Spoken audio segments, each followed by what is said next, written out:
Hey guys, I just want to go over a few of the watercolor techniques just so you have an idea of options that you can use while you're doing your project. I took a picture of the labeling, so if you're jumping ahead, you can go back to that really quick. Just click on that and you can write out your labeling really quick. I also did some folding just to make it divided up into equal sections. I'd fold it in half, then I did half again, and then I folded it the long way so then it was equal parts. And then I went ahead and I labeled it with the 6 different techniques that we're going to be touching base on. There's a lot of different techniques, but these are kind of the major ones. You're also going to need a light colored crayon. Doesn't have to be a fancy crayon, just anything, yellow, white works. Anything that's light will work wonderfully.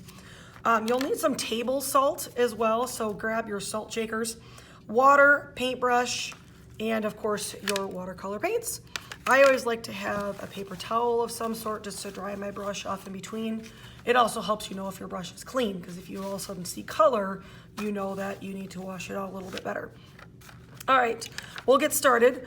When you have your watercolors, it seems a little self-explanatory, but I like to go over it, that without water, there's no paint.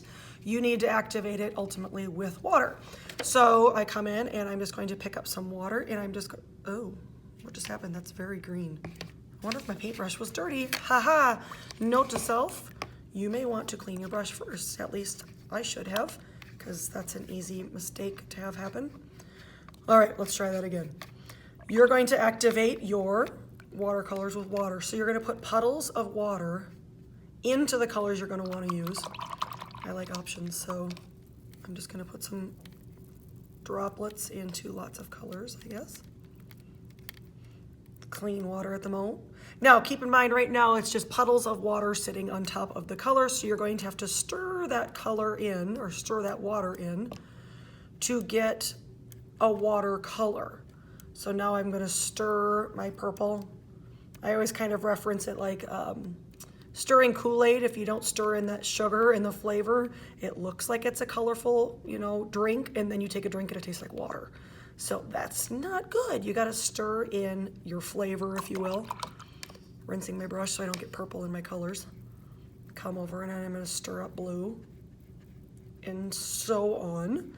When we're all finished at the end of your project, or at the end of a day of painting, you actually want to leave your tray of watercolors open so they can fully dry out. Otherwise they get sort of gummy, and that's not it's fine, I guess, but it's just better to leave them open so you can get a full dry. Darn it, I just got green in my yellow again. Awesome. Oh well. So I'll use a yellow-green, I guess. All right, enough of that. Let's come back over here. All right, so some of the techniques, they're very self-explanatory. Wet on wet, wet on dry, so on.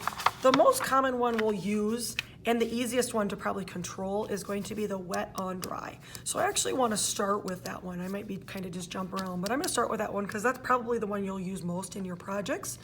That's where your brush is wet, but your paper is dry. That's where the wet on dry comes in. So you are just going to get a clean brush. I'm going to wipe it off to make sure it's in fact clean. And then I'm going to come in and pick out some colors. And this is where you can get real clean edges, so you get a nice sharp edge there, which of course is kind of nice when you're trying to work in a small space. Of course, there's different size brushes. For this, I would say you'd use a larger brush. Just for the sample, it takes too long to do this process with a really teeny tiny brush. So if you have a larger brush, it might come in handy. That's kind of pretty how it's bleeding into it. But you can see you have a very crisp edge. Easier to control. I'd say a lot of times when I'm teaching kids, they start out by saying they hate watercolors, and then by the time I often would do a couple watercolor projects, at the end they learn to love them. So they started out with a hate relationship and they ended up in a love relationship just because they're hard to control. They want to run around your page. All right, so that's wet on dry. Let's jump over to wet on wet. Now, I know this isn't watercolor paper, it's just drawing paper. So, because it's a sample, watercolor paper can get a little expensive depending on the density of that paper. But For this, I know it doesn't like to absorb water real good, or it does and it just wants to soak it up and wrinkle your paper. But you're gonna lay down water first. So get your brush cleaned out, and then you're gonna come over and get your area wet. So your actual paper is in fact wet. So let me zoom in a little bit on this one. So you're gonna lay down just water, and this is probably good for a background and so on, because it's not an easy situation for controlling. It definitely kind of wants to just run around on the page. So even just one drop, watch it spread. See, it just exploded because it just soaks into the rest of the water on your page. So wet on wet, again, makes for really beautiful backgrounds because there is not a lot of control. The more water that you use in a watercolor, the more transparent your colors will be. And the less water, the more intense more intense color you'll get. But you can see how that just went and it just exploded and had this kind of cool technique. From wet on wet, we're gonna jump down to salt. And so make sure you've got your salt close. In all honesty, you're gonna start with the wet on wet again. That's why it's a kind of a good lead in. This is gonna wanna run around on me. You could obviously tip your paper back and forth a little bit and get it to run all over the place, but for now, I'm just going to let it hang out there. All right, so I'm gonna start with wet on wet. I'm gonna lay down water again. In this technique, there's a trick to it a little bit. You gotta make sure you kind of use a lot of water. And it works a lot better if you use darker colors because you can see it better. So I'm gonna use darker colors, and you'll see when you add a sprinkle of salt, just like salt does in the body, it absorbs water. You can see when I start to sprinkle it, it has to be kind of puddly. And what I mean by that is if your water or your color is already like absorbed into your paper, it's not gonna work. You kind of need to have puddles of color.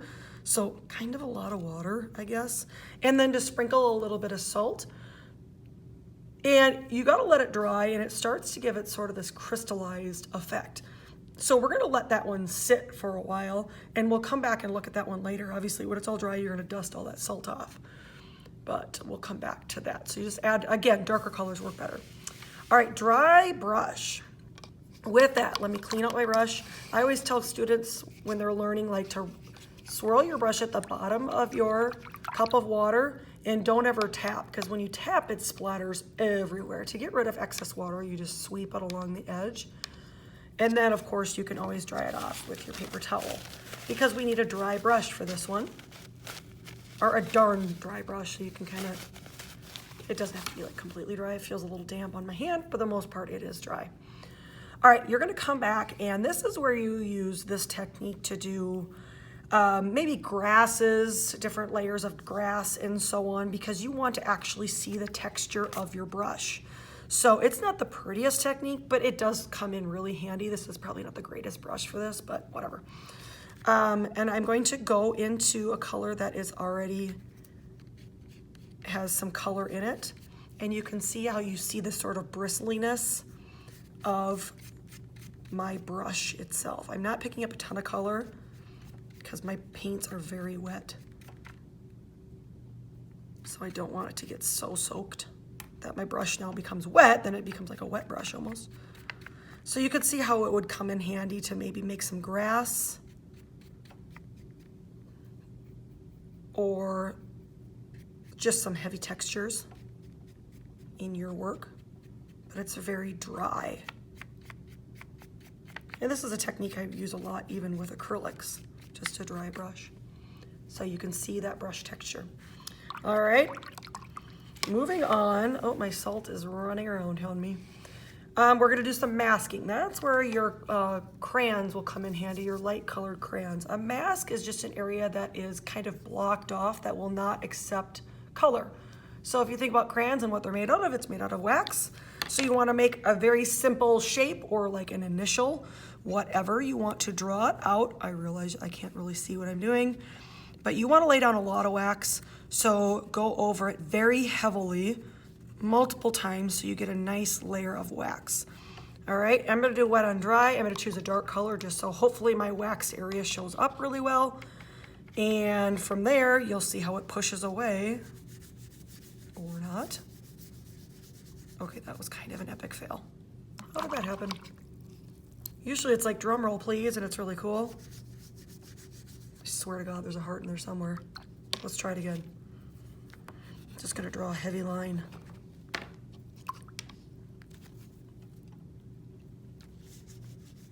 There's my line. I don't know why it didn't work so good with my heart. A line isn't nearly as exciting, but at any rate, you get the idea that it just pushes that paint away. It's not accepting of your paint. All right, kind of a fail, but you get the idea. Using wax, which would be kind of cool in the project we're doing. All right, gradient is just a fade from lighter to darker, and that's just gonna be one color.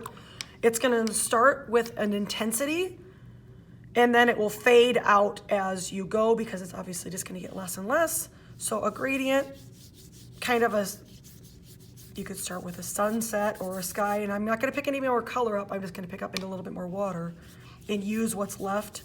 And it's sort of like an ombre effect or a value range of red. So it goes from red, it gets less and less intense into this soft pink. Again, would be nice for a background. You could always gradiate into a different color so you're getting a nice fade. If you want to play around with some other techniques or just repeat a fail, maybe like my masking right here, down below there's some extra room. Take a picture of it and send it to me in Google Classroom. Thanks.